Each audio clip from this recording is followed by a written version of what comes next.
الحمدللہ وحدہ والصلاة والسلام علی من لا نبی بعدہ۔ محترم سامعین، انجینئر محمد علی مرزا نے اپنے یوٹیوب چینل پر ایک کلپ اپلوڈ کی ہے جس میں انہوں نے مفتی طارق مسعود صاحب کے متعلق اپنی عوام کو ایک جھوٹی کہانی کرائی ہے تاکہ کسی طریقے سے انجینئر محمد علی مرزا کے فالوورز ان سے مطمئن ہو جائیں۔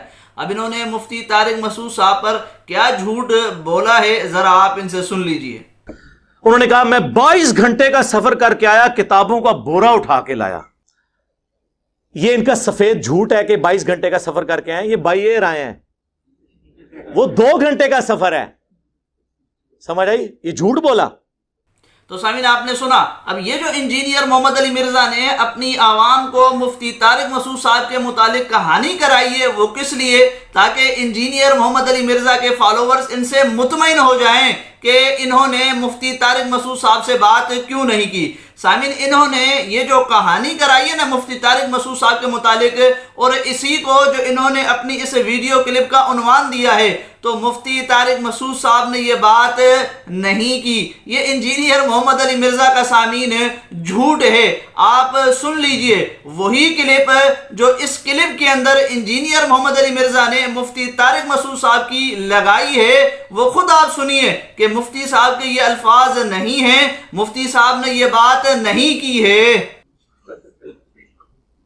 اور میں نے 48 گھنٹے پہلے یہ ریکارڈ کروایا تھا کہ میں اسپیشل کراچی سے جہلم آیا ہوں، اور آپ کو پتہ ہے جہلم کراچی سے 20-22 گھنٹے کا سفر ہے، کافی دور ہے جہلم، اور میرا مقصد صرف اور صرف انجینئر صاحب سے ایک محبت کے ساتھ ایک تو سامعین آپ نے سنا، مفتی صاحب نے یہ نہیں کہا کہ جی میں 22 گھنٹے کا سفر کر کے آیا ہوں۔ مفتی صاحب نے تو یہ کہا ہے کہ جی کراچی سے لے کر جہلم تک کا سفر 22 گھنٹے کا بنتا ہے۔ انجینئر محمد علی مرزا، کچھ شرم ہوتی ہے، کچھ حیا ہوتی ہے، لیکن آپ کے اندر جھوٹ بولنے میں یہ دونوں چیزیں نہیں ہیں۔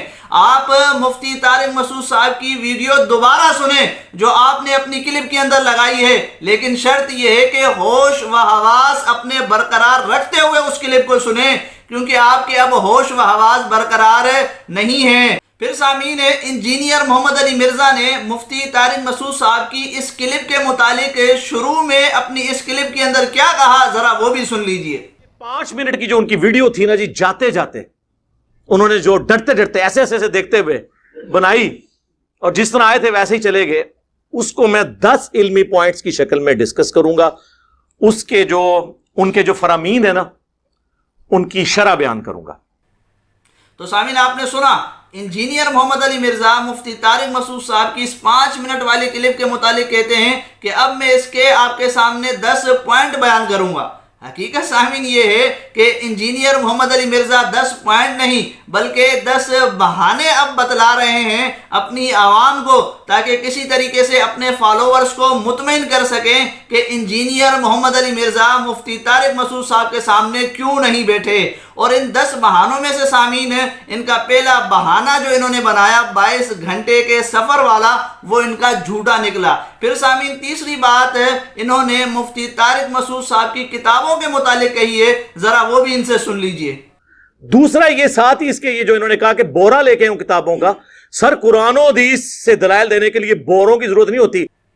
تو سامعین آپ نے سنا، انجینئر محمد علی مرزا مفتی طارق مسعود صاحب کے لیے کہتے ہیں کہ جی وہ کتابوں کا بورا کیوں لے کر آئے؟ قرآن و سنت سے دلائل دینے کی صورت میں کتابوں کے بورے کی ضرورت پیش نہیں آتی۔ تو انجینئر محمد علی مرزا مفتی طارق مسعود صاحب قرآن کے الحمدللہ حافظ ہیں، اور اسی طریقے سے وہ اپنے ساتھ احادیث مبارکہ کی بھی کتابیں لے کر آئے تھے۔ یہ آپ جھوٹ بولتے ہیں ان پر کہ جی ان کے پاس احادیث مبارکہ کی کتابیں نہیں تھی۔ پھر اس کے علاوہ جو کتابیں تھیں وہ مفسرین کی اور محدثین کی اور اسماء الرجال کی اور اصول حدیث کی تھی، تاکہ عوام الناس کو پتہ لگ سکے کہ انجینئر محمد علی مرزا جو قرآن و سنت کا مطلب بتاتا ہے وہ آج تک کسی مفسر نے، کسی محدث نے نہیں بتایا، اور اسی طریقے سے عوام الناس اس بات کو بھی سمجھ سکے کہ انجینئر محمد علی مرزا کس طریقے سے ضعیف احادیث مبارکہ کو پیش کر کے صحیح کی رٹ لگاتے ہیں۔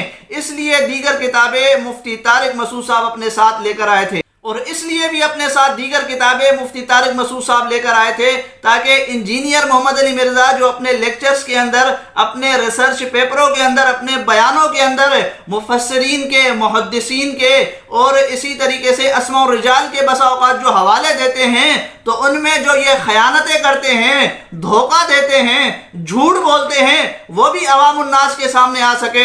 اسی لیے مفتی طارق مسعود صاحب اپنے ساتھ دیگر کتابیں بھی لے کر آئے تھے تاکہ آپ کے چہرے کی نقاب کشائی کی جائے، لیکن الحمدللہ کتابیں کھولنے سے پہلے ہی عوام الناس نے آپ کی اصلیت کو دیکھ لیا۔ پھر سامعین اس کلپ کے متعلق چوتھی بات کہ انجینئر محمد علی مرزا نے اس کلپ کے اندر دوبارہ وہی بات کی ہے کہ جی مفتی طارق مسعود صاحب اکیلے آتے یا کم از کم مفتی تقی عثمانی صاحب حافظہ اللہ کو اپنے ساتھ لے کر آتے، کہ جس بنیاد میں نے آپ کو بلایا تھا کہ میں نے آپ کے ساتھ اکیلے بات کرنی کیمرہ مین کی موجودگی میں، یا مفتی تقی عثمانی صاحب ساتھ بیٹھ جائیں، تیسرا کوئی بندہ نہیں۔ لیکن سامعین انجینئر محمد علی مرزا نے جو اس اتوار کو ریکارڈنگ کروائی، اپنی اس مکمل ریکارڈنگ کے اندر خود اس بہانے کو انہوں نے توڑ دیا اور خود اس بہانے پر یہ قائم نہ رہ سکے۔ انہوں نے کیا کہا سامعین آپ انہی سے سن لیجئے۔ 48 گھنٹے کا تھا، بعد میں جاتے وقت سے غلطی ہوگی، اس نے کہا اتوار کو، تو اتوار کا پتہ تھا تو سارے اتوار کو آتے نا، سیدھے آپ کو یہ آنا ہوگا 300-400 بندہ بیٹھا ہوا ہے، آ جاؤ۔ آج تک کسی کو آنے سے روکا ہے؟ سارے مولوی بھی آتے ہیں طریقے سے آگے، جس میں مفتی۔ تو سامعین آپ نے سنا، اب انجینئر محمد علی مرزا یہاں کہتے ہیں کہ جی سارے آؤ، مولوی بھی آئیں، لیکن اتوار کو تو اپنے اس بہانے کو انہوں نے خود ہی توڑ دیا اور اس سے پیچھے ہٹ گئے۔ جو یہ لے کر رو رہے تھے کہ جی مفتی طارق مسعود صاحب اکیلے نہیں آئے بلکہ وہ 6 بندوں کو اپنے ساتھ لے کر آئے تھے، اس بہانے سے خود ہی یہ پیچھے ہٹ گئے، اس کو خود ہی انہوں نے توڑ دیا۔ ان کو سمجھ نہیں لگ رہی کہ میں کون سا بہانہ کر کے کون سا بہانہ کروں اور اپنی عوام کو مطمئن کروں۔ بہرحال سامعین اس کلپ کے اندر جو انہوں نے بہانے بازی کی اور ڈرامے بازی کی ہے اس کی حقیقت ہم نے آپ کے سامنے رکھی۔ مزید انشاءاللہ انجینئر محمد علی مرزا کے بہانوں کی حقیقت آپ کے سامنے رکھیں گے۔